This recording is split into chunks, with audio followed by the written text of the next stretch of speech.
There is one single chart that's going to determine everything for the rest of the year in all financial markets. And that one chart is the dollar, which is DXY.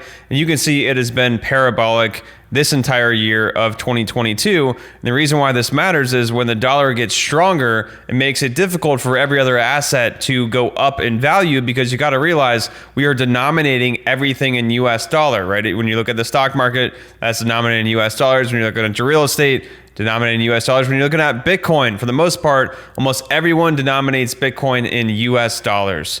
And also, when there's more fear in the markets of a potential looming recession or, economic downturn, everyone is selling their assets. And what are they selling their assets in? Into US dollars. Also in other countries, right? What do they sell their crappy fiat currencies in?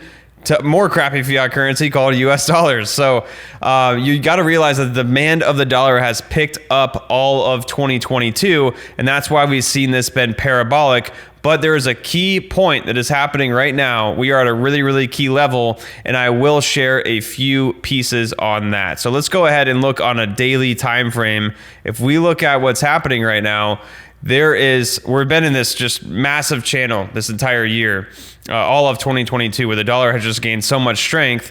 And now we went parabolic starting in August of 2022 to where we're at now. And now we are sitting at support once again. And we do officially have really our first lower high. So we had the high up here, then we had our lower high right here, and we're going to see if we actually bounce off of this.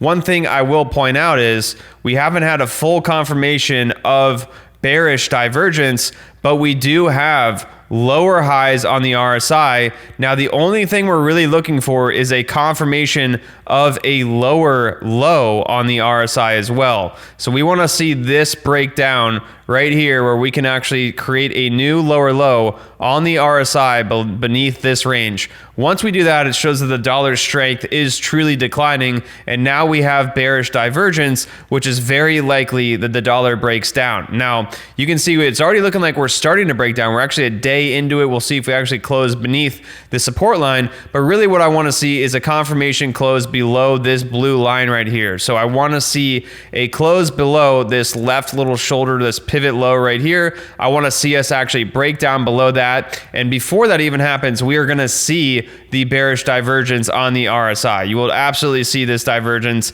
If this is going to break down below this line, you will see the strength break this support, which is a key indicator that you are likely going to see a decent sell-off in the dollar, which will mean all other assets will rally very, very heavily. We're also potentially seeing a double bottom in the S&P 500. If we were to look at what has happened this year, we've come down more than 20% in the S&P 500. We've kind of traded into this range here, and now we never really had a true close below this line right here, right? So that this could be our double bottom right here, where we're now starting to move upwards, and actually the S&P is going to recover. We'll see if we go to new all-time highs. I'm not sure. It really depends on how serious and if we even see a Fed pivot. But they have openly come out and said, the Fed has said, hey, we're going to hike another 150 basis points the end of the year of 2022, and we're going to be slowing down the rate hikes. And actually, just last week, they really had a lot more dovish sentiment around slowing down the rate hikes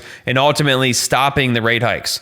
And the reason is, I'll actually show you a reason here in 1 second, but you'll see the same thing that we're kind of happening right now in the S&P 500, but we pretty much do have the confirmation of the bullish divergence here. So we've had price going down, kind of chopping sideways in this range right here, but the RSI is picking up. So we've got the strength of the market starting to pick up. We do have a slightly higher high right here, and we absolutely have higher lows right here. So what I want to see is this at least claiming back above the 50 on the RSI to show that we are in an uptrend on the strength, and I expect price to follow, and I would not be surprised if we at least see SPX trade at 4,095 up to this support right here. If we do break this and break this high, this previous high that we just had, I think it could be game on for the markets. Now, one thing I want to mention again, we've talked about this in the previous couple videos.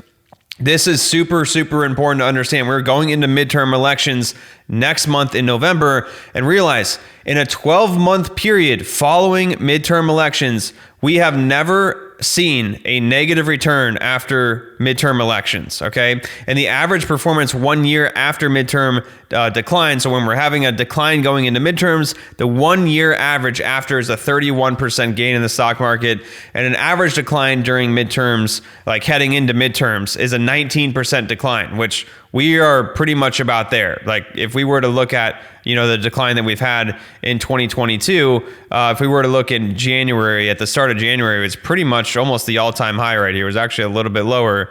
But if we were to start here, we had a decline all the way of 27%. But right now we are sitting at a 20% decline from the highs in January of this year. So we're literally actually more on track as far as the negative return goes. And we'll see if it's reflected in the positive return. Now, actually, one more thing I want to show you before I talk about the United Nations is I do want to bring up this chart right here. So if we were to look at after a 20% decline, and this is not just going into midterms, this is just in general, after the S&P 500 has had a 20% decline, the maximum loss, okay, 3 months after that 20% decline is 20%.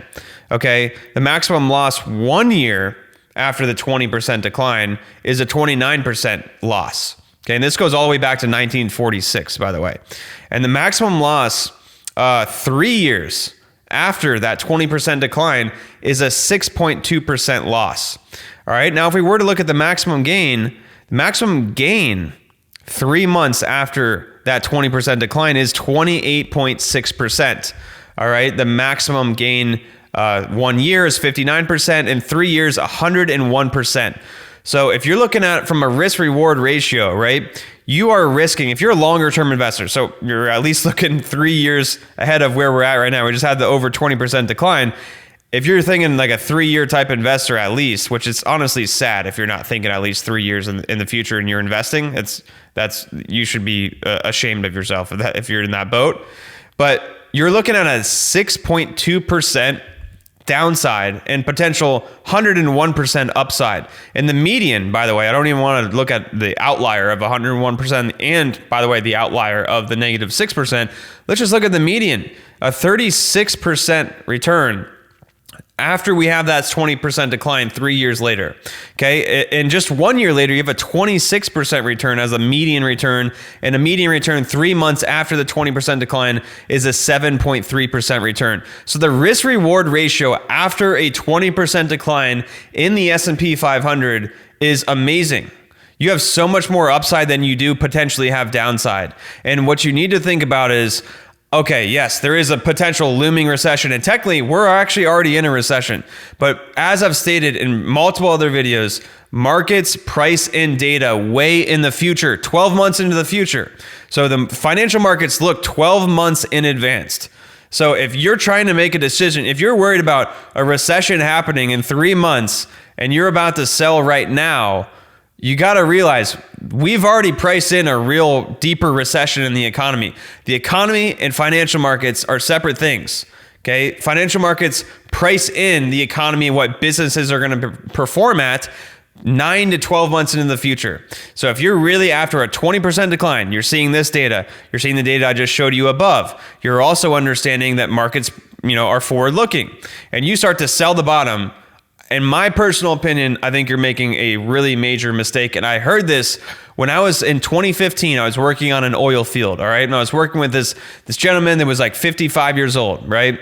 And he had a portfolio of like 800,000 in his retirement account, and it was all in stocks. All right. And he went into 2008 before 2008. So right at the beginning of 2007, had an $800,000 in his stock account. And guess what happened? It went into 2008 and it went down 50%. And what did he do? He said, I've had enough. I'm selling all my positions. He sold all of his positions and lost like $400,000 to $500,000, and then he didn't even buy back in until years later. And he missed the biggest moves in the market. That was probably an opportunity cost of over $1 million that he just pretty much wasted because he got emotional after the initial sell-off, sold the bottom, and then started to buy later at the top. So you gotta understand, however you're you're typically feeling, you actually usually want to do the exact opposite. All right. And that's not financial advice. That's just things that I've understood from speaking to people that are a lot older than me, have more experience, and then all of my studies of reading, understanding what, the best minds in the investment world do, and also looking at myself and understanding, hey, how can I improve as an investor and a trader? So I'm not telling you exactly what to do whatsoever. Everyone has their own, risk tolerance and goals, but you got to think about your situation and then look at the data, right? Look at the data. Don't ask yourself, oh my God, how am I feeling? And what did that news reporter say on CNN? Did they say we're going into a recession? Oh, that means I should sell everything. No, they don't know what they're talking about. Okay. Another thing I want to point out is we're likely to see a Fed pivot, in my opinion, in the next 6 months. And the reason is because, again, I just told you, they've openly said we're slowing down the rate hikes. And by the way, they are not going to say something that's like gets the markets excited, because they want to, try to slow down the velocity of money because inflation is high. So they are not going to hint, or they're going to try not to hint. They already actually have, but they're going to, which is a bullish sign in my opinion. If they've slowly started to become dovish and said, hey, we're slowing down rate hikes and we plan to pause into next year, that is actually a bullish sign, because you got to realize that they're trying to slow down the velocity of money to slow down inflation. So they want people to spend less money right now to try to bring down that percentage of CPI so that the inflation numbers look better. So they're not going to be talking about things that are really expansionary right now, because that goes against their number one goal, which is slowing down inflation. But the United Nations is actually putting a lot of pressure on the Fed to stop rate hikes. So they're pretty much saying, hey, you guys got to stop all these hikes and how fast you're hiking right now, because this is the fastest that we've dropped rates and then subsequently rose them.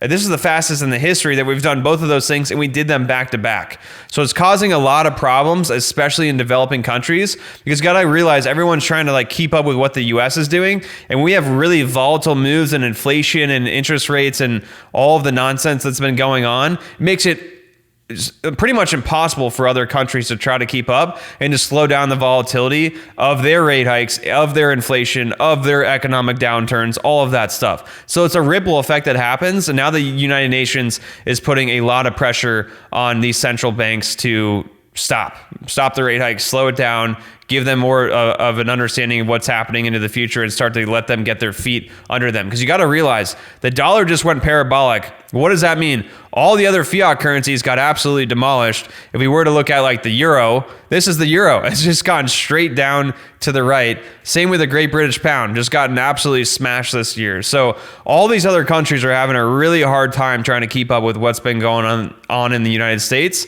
Last thing I will mention is we are starting to potentially have bullish divergence. We're kind of in the same place with Bitcoin. So I went over this a little bit ago, but we talked about, Bitcoin. It looks very similar to what it looked like in 2018, but we're obviously the macro environment is different. Everything's different, but understanding those types of things, I'm actually starting to lean a little bit more towards Bitcoin actually breaking out to the upside. And I would say, I'm personally in my head, I'm kind of putting it at a 65% probability that we head upwards. Now, let me explain one thing to you. This probably took me a while, honestly, to understand as a trader, especially, is there's certain ranges where you do not want to buy. Okay. So there's certain ranges where you don't know exactly what's going to happen.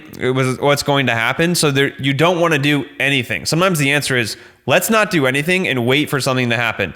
And for me, what I'm waiting for is a higher high above this. So if we confirm really over 25,500, that is where, and I would want to see something confirmed. So a little bit higher, right around this range. Over 25.5, that's where I actually get bullish. Okay, under this range, which is right at 17,600, that's where I get bearish. So I have buy limits, set beneath this in the mid-teens for Bitcoin. Okay, so if we do go down, I've got a decent cash position ready to go, right? But if we do head up, I'm not buying a ton in this range. I'm waiting for a confirmation to flip actual bullish, right? Because if we see a big Fed pivot and the dollar goes way down, we're going to see a massive rally. I can pretty much almost bet the farm on that one. So I'm waiting for a move for Bitcoin to go below 17,500 and above 25,500.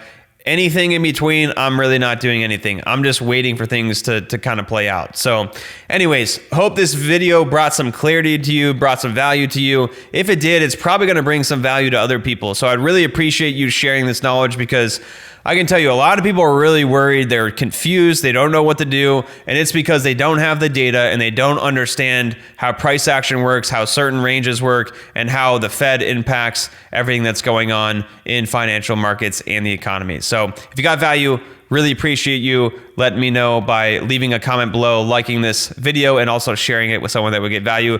Thanks so much, and I'll see you here on this next video.